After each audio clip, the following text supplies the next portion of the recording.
So, okay, I'd like to welcome you to the March 6, 2024 City Council meeting. Roll call, to my left, Fred Stinn, Billy Costello, Diane Pfeiffer, on phone, Heather Newsom, city employees, Dan Platt, Daryl Schultz, Brad Wainwright, city clerk treasurer, Debbie Cragen. We will not have an invocation tonight, but we will have pledge of allegiance. I ask you to stand at this time. I pledge allegiance to the flag of the United States of America and to the republic for which it stands, one nation, under God, indivisible, with liberty and justice for all.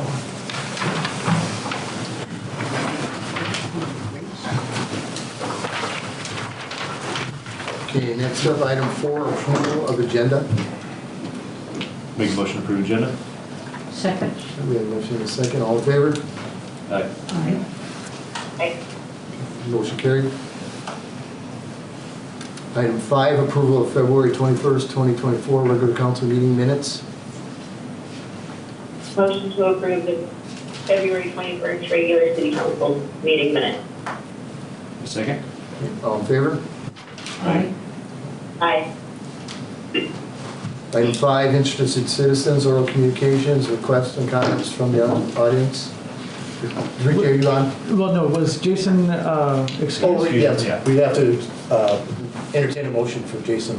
I'll make He a is motion. out of town. Make a motion to approve. Second. All in favor? Aye. Thank you. Aye. Did you sign up? No. There's anybody going? Okay. All right, item 7, new business, letter A, public workshops, door remodel bid award, Lakes General LLC. Me. Dan. So we received 3 bids, pretty well described them in the packet. 2 of them, because of missing documents, we have to call them non-responsive. Fortunately, the lower bidder was the one that was worked out. They did come in almost $8,000 less than the engineer's estimate. However, roughly $10,000, $12,000 more than what we originally budgeted.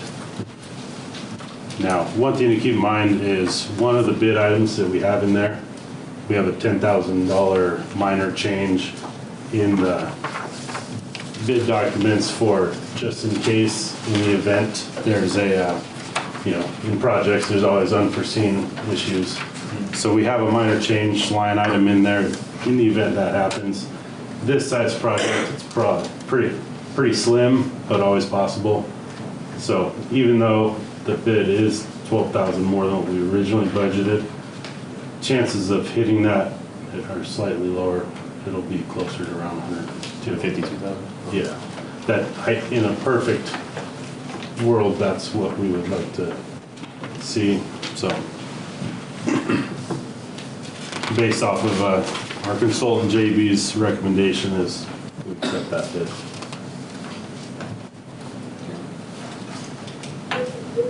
Do you have a motion? Make a motion to accept the bid. Second. Okay, there's a motion and a second. Any questions or comments by the council? All in favor? Aye.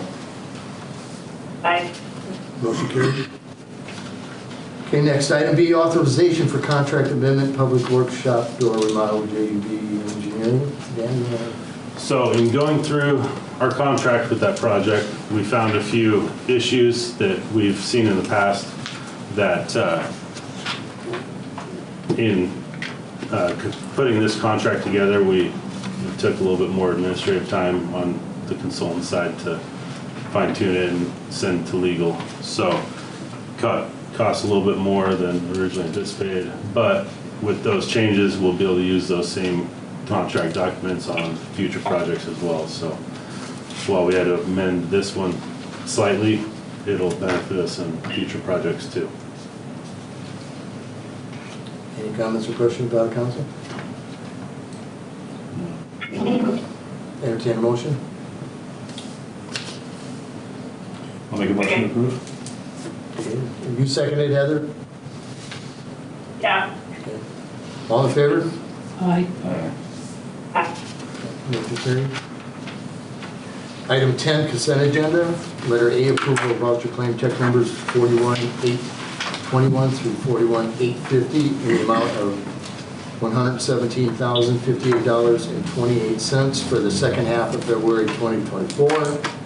Item D, approval of payroll check numbers 15,372 through 15,402, including PFML, LTC, 941 taxes and health benefits in the amount of $149,391.30 for the month of February 2024.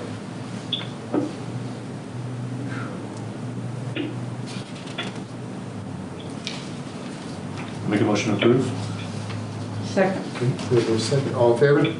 Aye. Aye. Motion carried. Item 11, council questions, comments, or reports. Peggy, we're going to start with you. Okay. Hello. Is this on? Do you want me? You can hear me. Anyways, Peggy Coyle. I am working with Tim Burzel and Jennifer Short on the retail strategies and the downtown revitalization contract that the city has signed with the retail strategies. So I'm here to give a little update on what we've done so far since we started in January. So on the downtown revitalization strategies and plan is a one-time contract that the company will put together strategies on what to do to revitalize downtown. Basically, we have started off with a kickoff call that Tim, Jennifer, and I were on with the consulting team. We sent out community input surveys for the downtown revitalization, and at this point, I believe we have over 375 surveys received back, which is an adequate sample for them, what they feel. The link is still out there, so it's still being passed around on social media. We are currently working on or editing a partnership press release that we'll put out to the local media, on social media, and also out to the Journal of Business, saying that we are working with this partnership with Retail Strategies, what the City of Deer Park is doing, along with Chamber of Commerce. Jennifer and I and Tim are working on an onboarding form. Basically, it is just a form that is a collection of data that information about Deer Park, the schools, things like that they don't have, the local information that we have. Some history, maybe some ordinances that matter around here, previous studies, some photos, history like that. And this is just, they will be compiling all this. And we have one more thing on that, which is to find the core group that is working on the downtown revitalization and that will continue carrying that forward. Now remember, this contract is a short period contract. We'll bring in the community here in the spring with a meeting, and then we'll get all that feedback and the company will put together a plan for us to follow. The other contract that we are working with them right now is the retail strategies. That is for recruitment of retail for our downtown areas and our different locations, even up by the golf course and any of those. We met with the team in February in person here, and they have been gathering demographics. In front of you, I gave you one sheet of demographics, and it's quite interesting because the beauty about that particular demographic sums it all up for you. So you can go over it later, but it does talk about the current median household income within 3 miles is $59,000. And 5 miles is $60,000. It has all kinds of different data on here that they collected and then brought it together. Everything from schools to what our gaps are, in retail, and what we do have available within different, like 10-minute drive or so many miles. There also, there's some more data, and one of them that is really interesting to me is within the city limits, this is not outside of Spokane County, there is a current estimated population of the employment is 4,000, over 16 years old, employable status is 4,585 people. The labor force of that are able to work, well, let me step back a minute. The biggest data that's coming out that's very interesting is that we have over 1,600 people out of our labor force of 4,500 that are driving over 12 miles to go to work. So that shows how much retail leakage we're getting. 1,600 people just in the city limits are leaving Deer Park or 10 plus miles out. And then you have this whole not in labor force that could be caused because they can't get to work. So that is one of the big things that we're talking about, is bringing the retail here. So we have those services. Let's see. We also, on the retail strategies, sent out a community survey, and we just got started on that one. So we haven't had a lot of feedback yet. The press release that we're working on, the other aspect, the downtown revitalization, is also going to cross over for the retail strategies, explaining our partnerships. We are also gathering more information, because the more information they have, the more tools they have to go recruit and align the right businesses with Deer Park. We also were able to, through Jen's Connections, get a list of all the vacant property within the city limits and mailing labels, as we are going to put a letter together that explains our partnership and send those out to the property owners to let them know that a company hired by the city and working with the chamber is going to be contacting them. And that is John Mark Boozer from Retail Strategies. He's the retail man that aligns businesses with vacant property. He doesn't sell it. He's not a realtor. He just is that go-between when they're recruiting retail businesses to move to town. He'll say, hey, this property over here is available. And then whether he turns them on to the realtor that's listing it or the private owner. Let's see. Also, they are currently working on a map, and this is one of the forms that they will be handing out when on the retail strategies. The first conference that they go to is in Las Vegas, and this is where they meet up with all of these businesses and developers that are looking for places to go. And so they have the data, and they are creating this paper copy map with all of the current businesses on it, locations, schools, has all the population data on the back, has a photo coming into town. Let's see, at this point, we're running into a problem. We cannot find any decent photos of Deer Park. Of, say, this is one, but it's not real clear.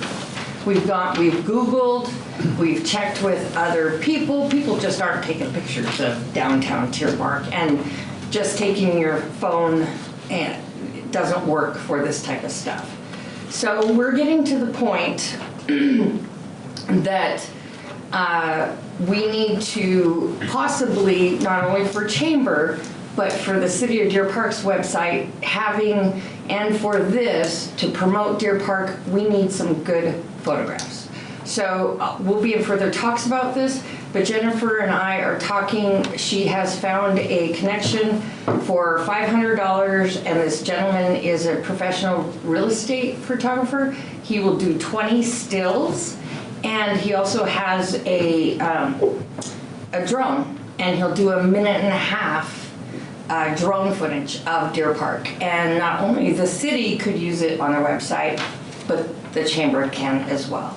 We'll bring that back to the council later on with all the details to talk about that. And lastly, I also put in front of you things from the high school. Diane, Billy, and I went to the high school this morning and sat in on they have a fabulous name for it. What's it called, Billy? The vocational, yes, that's what it's called. They have changes of names. They have a fabulous career and technical education program. It's no longer just a vocational program. It's no longer just going to doing all your generals to go on to college. Our school is amazing. Our school district is amazing. We went and spoke with the teachers, the FFA, the DECA, the biomed teachers, all of them, and they are integrating their studies along with application, building things in the technical rooms. They're also putting on a high school and beyond career fair. That's in front of you. And if anybody has any businesses in Deer Park that they want to go up there and hire, swimming people or, You nailed them this morning. okay, or to have a booth up there. Billy and I, we were all talking about how chamber, it'd be great if we can all piggyback it together, which we'll work on that going forwards, but then possibly even put a couple hours on the end where it's 18 and over. Yeah, so People both, looking yeah, for so both employment. Deer Park and Riverside schools will be a part of this. Yes. And then I did talk to Kelsey Carlson, Chamber Oh, President, good. today. So Joe Feiss agreed to have it extended up for adults to participate in it too, because there's a lot of companies that are there. Because we were there last year, there's a ton of them. And, you know, we, as a chamber, we tried to do this a couple years ago right after COVID. It didn't really go well. I think we had a good turnout, but they did such a great job. We just want to piggyback off of them. So whenever school gets out, we open it up to adults to come in that are looking for a job, career, things like that, so. Do you want to elaborate on your aspect of it? The career fair just today. Just today, I or- was just really impressed. I mean, going around the wood shop and just seeing how much these kids are contributing to our town. I mean, it's, you know, they're showing us projects. I think Kevin, the instructor, was talking about how he's getting 2 to 3 requests a week from the community of these kids building things. I mean, they built the giant round table at Masters Brew House. They're doing flowers for funerals, for weddings, things like that. I mean, it's amazing how much these kids are doing in this community. And I was just really impressed. Yes, and they're learning hands-on skills. And as we're promoting Deer Park for retail strategies and recruitment, labor force is right up there. And so it's all about public-private partnerships. You know, I grew up here in Deer Park at the schools. We all went somewhere to school. We have, you know, it's the bridging over, so. Any questions? Comments? Wonderful. Call me if you need anything. Thank you, Vicki. Heather, you got anything to report? Nope. Fred? Billy? Yeah, I guess. So I was gonna talk, I mean, Peggy kind of had everything I had about our meeting this morning, so I won't touch on that too much. One thing I was gonna say, I know last year, council brought up putting like a newsletter in the bills. Is that something that, We can still do it. We can do it. okay. I mean, the biggest thing that I love social media. I hate social media. The things you see out there, they get so twisted and turned. I would just wish that we had some type of official newsletter that gives the news out to people as opposed to, you know, just like a thing that the Eagles does once a month, you know, just something like that, like a calendar of events, a one-pager of what's going on, what What's we're actually working on, happening, what the as future opposed is to, going. yeah, as And opposed to maybe we rumors can put and, it out on Facebook too. And mail it. We put it on, mail out on the utility bills and on the website. In the website? Okay. You don't want to do Facebook? baby steps, we'll get there. Baby steps, right, okay.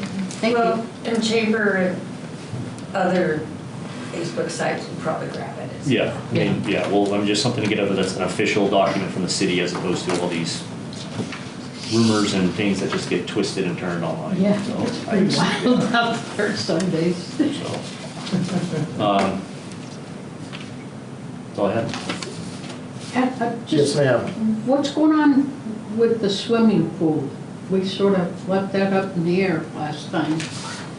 You guys were gonna check on some things As far about a as- lifeguard? I think he's still actively looking for lifeguards and We did have one come in and apply. Megan, I contacted her and she has reached out to all of her people. I haven't heard back from her in the last few days, but she was in contact. I know of 4 that she was trying to find, you know. Okay. And she still has not been able to get certified to be an instructor because she's working full-time, so. She was thinking this year she wouldn't be, she would just be substitute teaching, but got a full-time job offer. So that kind of sucked up her time, so. We're still working on it, and I've been in contact with what Peggy brought up at the job fair, we're gonna go up there. So, again, we were there last year too, so Okay, we'll be there. okay. Okay. Splash pad. splash pad. Sounds like that's a topic right now. So, we've been working on that. Just kind of been putting together different, maybe an alternative to the locations. You know, maybe make it to where we have Swinyard or Mixed Park, and maybe let the community choose.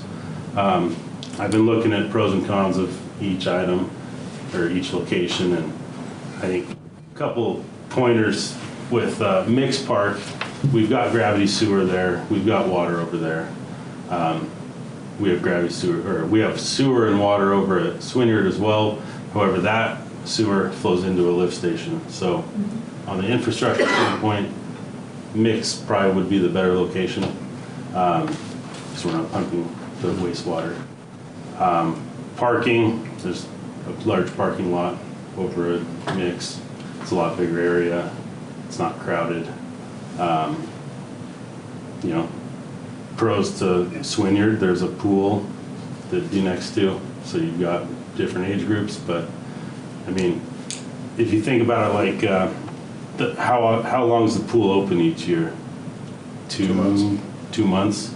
You know, splash pad can be open 5 to 6 months. So, you know, you're less than 50% of the time is they're actually both open. So there's a lot of key points there to look at. So basically what we're working on is I'm gonna put something together that shows both locations, and then kind of reach out to the public input on it. So What were the cons of Mixed Park? Do you have really Mixed got any? Park, you know, one of them was cameras, less homes around it to monitor it, you know, for vandalism and things like that. So we do have cameras over there, but they're not very good ones, so we would have to upgrade those. You know, so that's one of them. I think we'd run into a parking issue over at Swinyard. Right. You know, as far as, yeah, there's parking there, road parking, but, you know, the safety standpoint, you usually want to try and stay away from that. And also it has a So- fence around it. Mixed Park has a fence completely around it.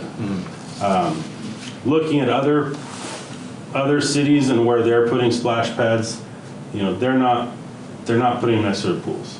It's actually not very common that they do. Well, like Spokane's right in downtown, right in the middle of commerce area too, so it's just Yeah. kind of, it's Yeah. in a residential area like Swinyard, just kind of doesn't really Right. ton of sense to me. Yeah, you know, and I know a lot of places, they put them in sports complexes where you've got, you know, kids playing baseball, you know, their siblings are playing, the family's there. And, you know, one big point, no lifeguards. Right. So that's a big problem that we're Yeah, no, seeing. man. So, you know, Mixed Park, we do all the different events there, you know, like Settlers Day, Farmers Market, Car Show. Birthday parties happen, I think, a lot there. You know, I know there's a lot of birthday parties that happen at splash pads in the summertime, so. I think as far as larger gatherings and having it as a side activity for kids at other events, I think is a good thing to look at. Are you happy?